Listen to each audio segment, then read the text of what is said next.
Lap 26 of 32, round 7 of the Shell Ultra Nationals from Sandown International Raceway. There's Tony Longhurst running third on the road at the moment behind Nick Johnson and John Bowe. Johnson, incidentally, with a new track record here today during the race of 1:49.08 seconds. He's been picking those up with... You were going to say monotonous regularity. Well, it was all monotonous to say.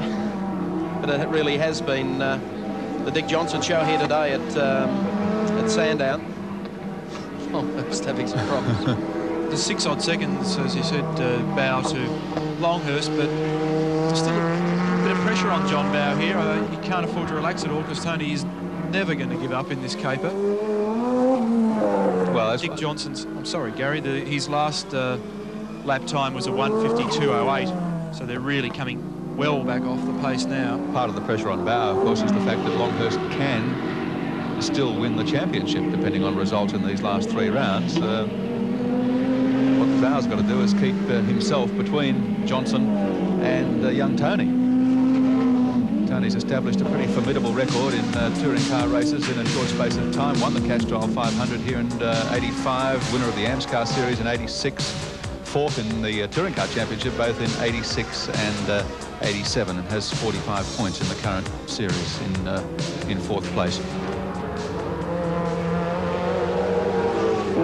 Gave us a great race at Lakeside last weekend. A difficult race for him too, under the circumstances where there was some communication difficulty with his pit, and he wasn't totally aware of the penalty situation against Dick Johnson and didn't quite know whether he should keep his foot right in the firewall all the way, or whether he was able to ease off or not. It was a difficult race for him to drive and win. Well, he was under the impression at one stage that the Dick thing had all been resolved somehow, which you can't do because you jump a start, it's a judge of fact, that's it, you've jumped the start, you can't appeal it, or that's it.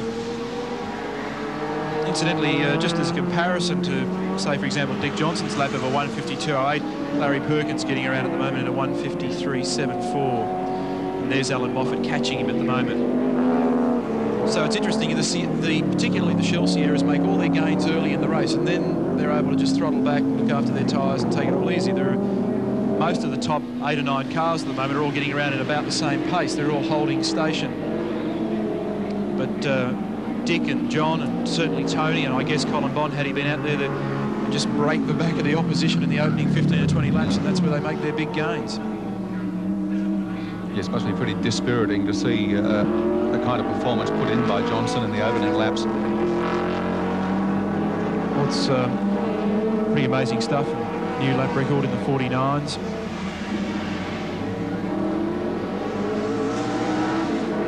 If you've joined the telecast late, you may not know that Andrew Madecki qualified pole and only made 500 metres down the road before something in the drive line failed. And Colin Bond came charging through the field with plenty of pace. 17th up to 6th, wasn't it? And then blew a head gasket and retired to the pits. 5 laps to go. Alan Moffat still working away on the back of Larry Perkins. Might be just enough time for him to round Perkins up too. Bagnall dropped back out of that dice by the look of it. And I think Jim's having a crack now at Andrew. Yes, he's fallen back to big claim once again by Jim Richards. You'll see it coming up here now. So Perkins 4th, Moffat 5th, Bagnall 6th, Jimmy Richards in 7th at the moment. And we'll probably throw caution to the wind now and just do anything to try and get in front of Andrew, try and get some more points.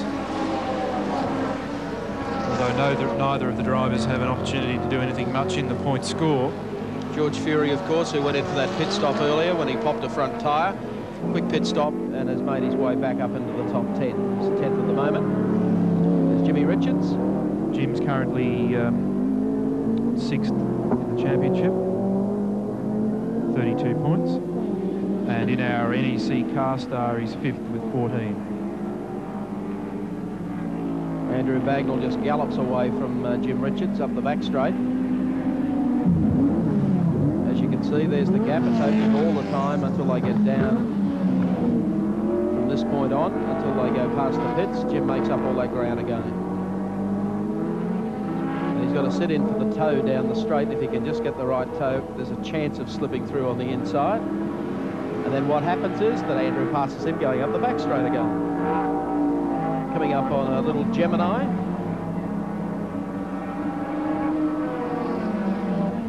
There it is, 1-2. Formula Cosworth Ford touring car racing. That's Dick's gone through. There's Tony Noske. He's had a lap put on him. John Bowers, the next one, running second. And then back behind him, Tony Longhurst, who was third. Larry Perkins fourth, and Alan Moffat fifth. This is round 7. Johnson's had, what, 6 pole positions? Yep. And presuming he goes on to victory here, this will be 5 victories in 7 races.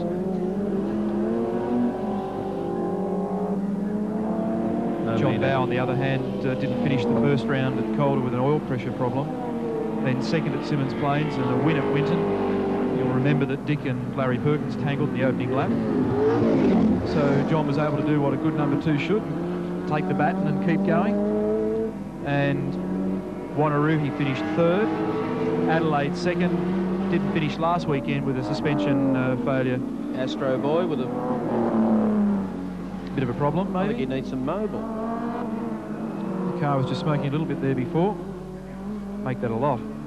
Yes, it sure is. Wait and see whether Peter is going to the pits. It's a bit of a worry, isn't it? For some reason, the car... He has a chat with everyone, Pete, doesn't he? It's a big day out for Brock. Yep. Dickie Johnson continues to open the gap all the time. John Bow coming through in second. And back behind them, Tony Longhurst. Probably won't go down in the history books as the most riveting touring car race we've seen, but that is a gross understatement. Into the right-hander. And the next 2 races are Mumbo Jumbo circuits in Sydney, Rock and Roll Amaroo Park, and then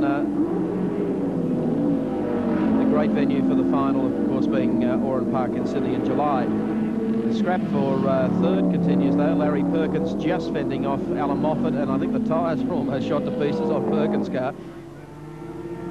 We'll see whether Moffat can mount a challenge. Well, I've seen Moffat today. He must be down on power, because, I mean, Perkins would be easy game for anyone in a strong running Sierra. Moffat has been easy on his tyres all day. Because we're going to be tight for time at the end of this race, I'll just quickly mention the point score as I unofficially see it. Dick Johnson will have 115, John Bow 77, Colin Bond not scoring a point today, remains on 66, Tony Longhurst with 57, and that's as far as I've worked it out. That's good enough. They're on their last lap now. Dick Johnson in the Shell Ultra High Sierra, number 17, coming up on the Toyotas. He drifts into Castrol Corner and now onto the back straight. And it's been a trouble-free run for Dick Johnson today. John Bow, teammate, has done another superb job after having a lose and coming back through the field. I think he dropped back to about 4th or 5th. Was able to pick up the pieces and haul it all the way back to second. Longhurst is going to be a good 3rd place getter in the Freeport Motorsport Sierra, and the battle for 4th to be resolved between Alan Moffat and Larry Perkins. In our NEC Car Star, again unofficially, just quick calculations, Dick Johnson with 81 points, Colin Bond not scoring, of course, with 40, and an interesting scrap now developing between Longhurst and John Bow. They'll both have 31 apiece as we go to the as we go to the next round. Oops. Dick going around the outside there, nods his head, and hand and appreciation. Oh, Brocky hasn't made it. He's come up early for the presentations. So the mobile machine pulls up to the edge of the racetrack, awaiting Dick Johnson, who is about to come via the pits, where the checkered flag will be there to greet him.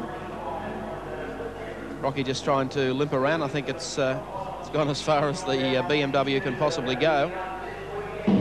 Here's Dick Johnson. Final series of corners for Dick. Number 17, past the pits. Long open spaces of Sandown start, finishing straight ahead of him. Nicky Johnson, car number 17, gunning the Shell Ultra High Sierra, and he's going to win round number 7 today at Sandown International Raceway. Second spot goes to John Bowe, his teammate, and third to Tony Longhurst.